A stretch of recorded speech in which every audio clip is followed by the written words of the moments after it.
everybody. Hope everybody's doing well and enjoying the weekend. What I'd like to do for you today is show you my completed Ruger 1022 custom 1022 project. I got pretty much everything that I wanted onto the rifle, and what I'd like to do now is just go ahead and kind of review everything and show you a couple of parts that have been added since the previous video. Now, let's start with the obvious. Of course, that stock is not the factory stock.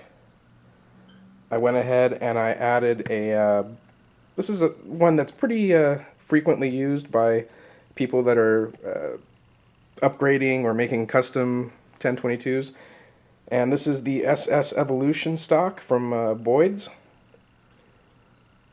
This color scheme is called Forest Camo, and I'm pretty happy with the way it turned out. Definitely looks better in person than it does online or in their catalog. So that's the first upgrade. We got rid of the factory stock. Now moving on to the other obvious improvement, and I did a previous video on this. This is the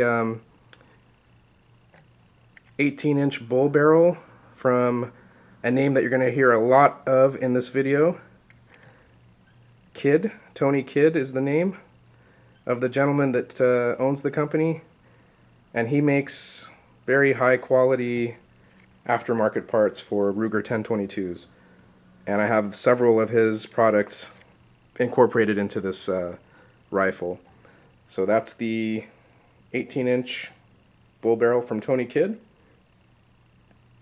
Moving right along, that's an upgraded charging handle, also from Kidd, and you'll notice that the factory bolt has been swapped out, and I have a beautiful, sorry about that, a beautiful scalloped silver bolt, also from Kidd. What you don't see is that inside, towards the back of the receiver, which happens to be the only factory part left on this rifle, just the receiver, that's a Ruger receiver, I put an upgraded buffer bolt pin, I believe it's called, also from Kidd, to reduce the clanging sound as the action cycles. Here is, of course, that's an upgraded rail mount. It's the silver high version from Kidd as well. My mounting rings, I decided to go with a quick release format because while I do like to have a scope on there, want to be able to remove it easily, maintain the zero, and of course I can't put iron sights on this rifle because I've got a bull barrel with no place to put a front sight, but I can do the next best thing and put a simple non-magnified red dot or reflex sight on there to approximate the iron sight shooting experience and challenge myself when I don't want to use a magnified scope. So these are quick release rings from Durasight, and they're a little bit more matte than I was hoping for. I was kind of hoping for that polished silver appearance to blend in with the rest of the components on this rifle, but I guess it's better than black.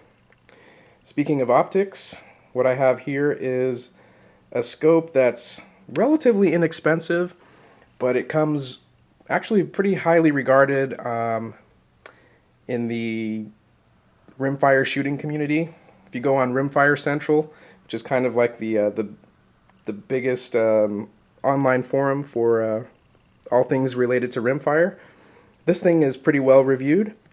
And what also inspired me to buy this Mueller APV is a review that a fellow YouTuber did, Twang and Bang, and I'll post the description down of the link to his video down in the description box below if you're interested in this scope. He does a really nice review on it, and I urge you to sub to him if you haven't already. Twang and Bang's got an excellent channel, much better than mine in terms of content and all the stuff that he can do that I just don't have access to.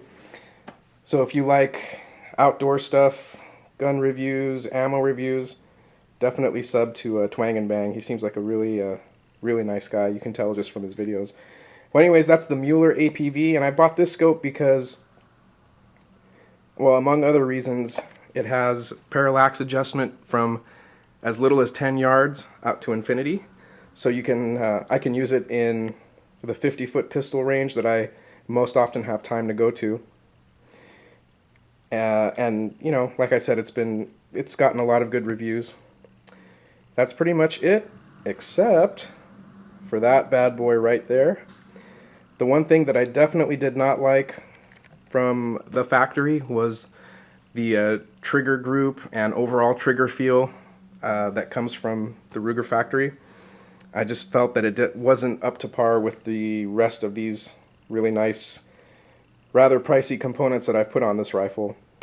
So what you see there is the trigger blade and the entire trigger group from Tony Kidd. I bought the 2-stage trigger. It's well, let me show you. I'll give you a little demonstration. I've got some snap caps right there. I'm going to load that magazine up and show you just how different this trigger is than the factory trigger. The other thing that I didn't mention was that this trigger group does include an auto bolt feature, so that you don't have to fuss around with the bolt release down here. You can just release the bolt as you would with any other rifle. So let's go ahead and chamber a dummy round into the to the rifle. Okay, and this thing is very sweet, and I think it's appropriately colored red because you kind of have to be careful when you're using this. It's really it basically is a hair trigger. So on this 2-stage trigger, there's a very light take up here, 1 pound. Putting the safety off would help. See if you can, I don't know if you can see that, but there's that take up. There's a definite stop, and then 1 pound to release it. Just an absolutely gorgeous, I'm not sure that's the right word, but it's a fantastic feeling trigger. Let me go ahead and pop that first round out of there. Let's put another one in, and I'll try to hold it from up here, but there's the take up, a definite stop, and then that's probably the best trigger I felt on any firearm ever, rimfire or centerfire. This was the most expensive part of my upgrades. It actually cost more than the rifle itself, but I mean, there's no comparison. A lot of people online have also said that it's hands down the best aftermarket trigger available for the Ruger 1022, so I know it was pretty pricey, but I was at the range shooting this gun the other day with the factory trigger group, and it just didn't feel good. So bit the bullet and upgraded that trigger. Anyways, guys, that's the final outcome of my custom Ruger 1022. I did everything myself, including the barrel installation. There's a video of that up there on my channel if you're interested to see how I did that. That was probably the most difficult part of the upgrades. Everything else that you see here was pretty much a drop-in fit. Next week is 4th of July, so I'm going to have a light work schedule.